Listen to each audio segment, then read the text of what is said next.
সকল কনফিউশন দূর করুন একটি ভিডিও থেকে। রোল, রুল, রোল কখন কোনটি হবে? ওকে, রোল আর ও ডাবল এল এটি সাধারণত তালিকা গড়ানো বা রুটির ক্ষেত্রে ব্যবহার করা হয়। যেমন তালিকা দ্বারা বোঝানো হচ্ছে আপনার ক্লাস রুল। গড়ানো, যদি আমরা একটা এক্সাম্পল দেখি, দি বল রোলড অন দ্য গ্রাউন্ড। তারপর রুটি, ব্রেড রোল।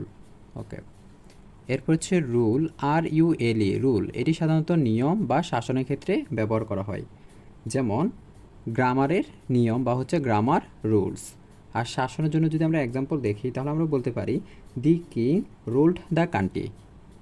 ওকে, তারপরে রোল, আর ও এল ই, রোল এটা দায়িত্ব, ভূমিকা বা চরিত্রের ক্ষেত্রে আমরা ব্যবহার করে থাকি।